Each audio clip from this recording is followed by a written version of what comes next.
За дараагийн бодлого тэмдэглэлийг өргөжтгөн болгох бодлого байна.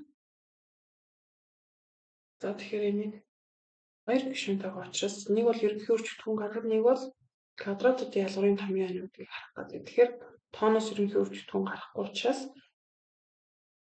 томьёогоор задлах нь гэж үзье. 36,6-гийн 2 зэрэг, x-ийн 2 зэрэг, 49 маань бас 7-гийн 2 зэрэг. За ингээ бүгд квадратууд байгаа учраас ялгарын томьёогоор задлахаар нэг зэрэгтэйнүүдийнх нь нийлбэр ялгарын өрчмөр болно шүү дээ. За ингээд зөв хариулт нь D байна. За дараагийн бодлого. Гурвалжны нэг гадаад өнцөг нь 150 градус. Түүнтэй хамар биш. Дотоод хоёр өнцөг нь хоорондоо тэнцүү бол бага өнцгийг бол гэж. Тэгэхээр энэ яах юм гэхээр захилаад гурвалжнаа зурж харъя. За гадаад өнцөг гэхээр энэ өнцгийг хэлж чинь энэ 150 градус гэж үзье л дээ. За тэгэхээр түүнтэй хамар өнцөг нь хэд вэ? 30 градус гэж. За тэгээд энэ бодлогын өгөгдөл маань уусаа ингэж юм. Үүнтэй хамар биш дотоод хоёр өнцгийн өнцөг хоорондоо тэнцүү гэсэн болохоос мэдэгдэж байгаа биш. Хэрвээ энэ бодлого маань за түүнтэй хамар биш өнцгүүдийг олцсон бол цаашаа явж хувирах юм гэхээр за энэ дээр юм чанар байдаг. Гурвалжны гадаад өнцөг нь түүнтэй хамар биш дотоод хоёр өнцгийн нийлбэртэй тэнцүү. Тэгэхээр x дээр нэмэх нь x буюу 2x нь 150 болж. За тэгээ x нь 75 градус. Тэгээ 75 градус гэдэг авах гэхээр хамгийн бага өнцгийг болоорой гэсэн учраас энэ 30 градус мөн. Хүүхдүүд мөн бодлогын өгүүлбэрээ уншиг өсөлөө 75 градусыг бас дугуулах магадлалтай байх нь шүү дээ. За дараагийн бодлого. За магадлалын чадварын 2.1-ны бодлого байна. За энэ бодлогыг бодохдоо за нэг схемээр зургийг зорж үзье. За нэгдүгээр тамирчин байг удаж байгаа. Онож болно. Онох магадлал нь болохоор 0.6. За онохгүй гэж болно тийм. За онохгүй магадлал нь хэд гэхээр эсрэг үзэгдлийн магадлалын нийлбэр 1 байдаг учраас 1-ээс 0.6 усгаар 0 гэж. За дараагийн тамирчин бодлоо. Онож болно. Онохгүй гэж болно тийм. За онох магадлал нь болохоор хэд лээ? 0.7. Эсрэг үзэгдэл нь 0.3. За нэгдүгээр тамирчин онохгүй байгаа тахт чинь хоёрдугаар тамирчин маань яах юм? Онж болно. Онохгүй гэж болно шүү дээ. За тэгэхээр онох магадлал нь 0.7. Онохгүй 0. За тэгтэл манай бодлогын өгүүлбэр хоёулаа байг онох магадлал гэсэн учраас энэ хамгийн дээдлээ.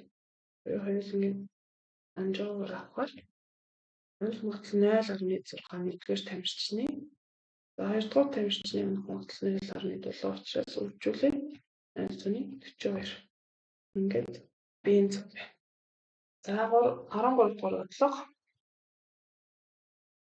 Дараах зөв болон өнцгтийн жигшимийн тэглэхийн тоо гарч. Зөв болон өнцгт учраас за зөв хэдэн өнцгтийн тоолыг 3, 5, 7, 8 өнцгт. За зөв болон өнцгтээр тэгшимийн тэглэх нь болохоор яг өнцгийнхөө тоотой тэнцүү байдаг. Тэгэхээр 8 өнцгт учраас тэгшимийн тэглэхийн тоо 8 байна. Зөвхөн зөв болон өнцгт дээр энэ асуулаар. За дараагийн бодлого. Хичтглийн системийг бодож чинь. За энийг үргэлжлүүлээд x явуулъя. 3x бага бай тэнцүү хасагчийг хошнуулаад 1. За доороос x нь нэмэх нэг хошнуулаад хасах болж байна тийм. За цаашаа үргэлжлүүлье. x бага бай тэнцүү 9-ийг 3 дахаар 3. За x их бай тэнцүү хасах. За тэгээд энийг тоончлон дээр тэмдэглэж үзье л да. За хоёулаа тэнцэн гэж. Тэр энэ дээр орно гэсэн. За хасхныг нь багтдаг 3 учраас за хайн тэмдэглэе. За x нь хасхнаас их гэхээр хасхнаас их том агуулгаар талтай байдаг. Энэ том гэсэн. За энэ уншихтаа 3-аас бага гэж 3-аас бага том гаралтай юм тийм. За тэгээд энэ гоёо. За хамгийн шийдийн давхцал хэсэг маань яаж вэ? Сөрөг 1-ээс 3-ийн хооронд байна. За тэнцүүтэй учраас мөн энэ хоёр тоо чинь шийдэд орох учраас алтнаа тагшаа. Бидний зөв хариулт бол Iyi байна. За дараагийн бодлого гүдгэр олон өнцгт гүдгэр зөв олон өнцгтийн нэг өнцг нь 144 градус бол 25 болоор гэсэн бодлого.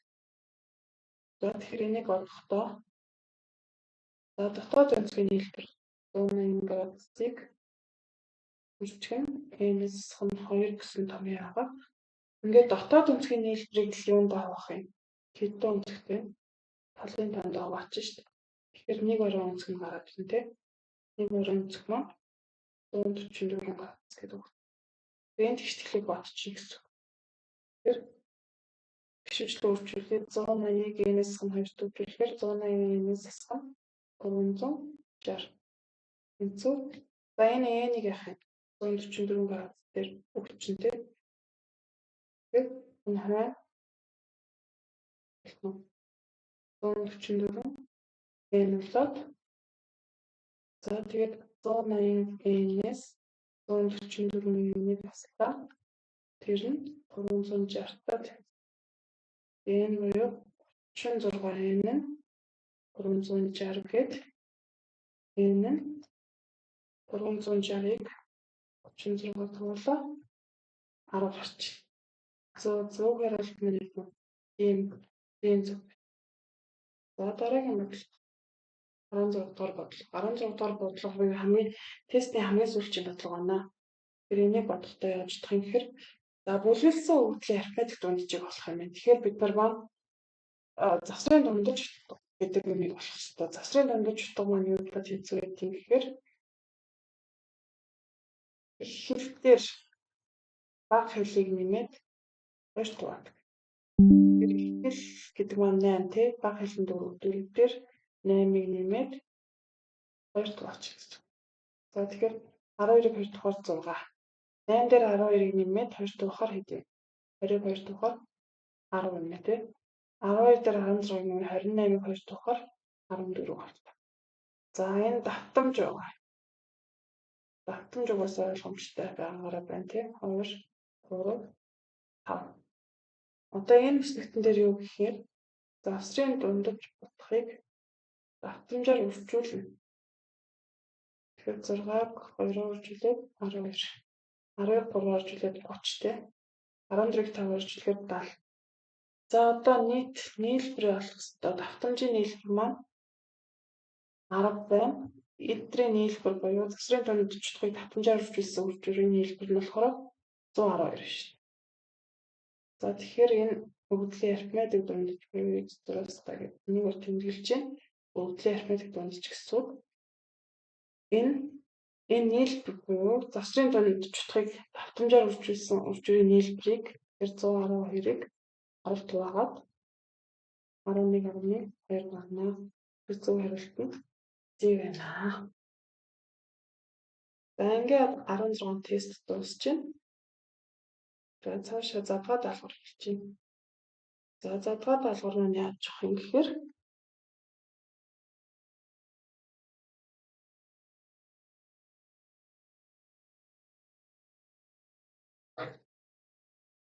хамгийн ихний бодлого байна.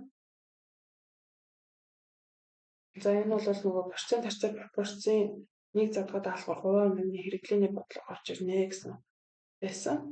Тэгэхээр энийг бодохдоо цахилгаан хологоорын хажууд тавьсан. Цавтаа бас нэг цаг тутамд 10% нь уурч исэн. Анх 1 литр ус байсан бол 3 цагийн дараа ямар хэмжээтэй болохгүй гэж. За 1 литрийг миллилитрлөө шилжүүл. 1000 мл гэсэн. За тэгээд энэний 10% нь бол 1000 мл-ийн 10% чи яхаа 100 мл-тэй. 1000-аас 100 басахаар 900 мл байсан. Энд чинь 1 цагийн дараа болно тий. За 900-ийнхаа хахад 10% болъё. За 10% нь яаж илж байгаа вэ?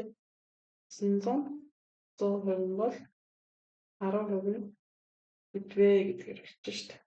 Тэгэхээр энэ болохоор 9. За 910-аар үржүүлэхээр 9100 туухаар 90 гарч байна. За тэгээ анх буюу 1 цагийн дараа 900 байснаасаа 90-ийг хасчихна.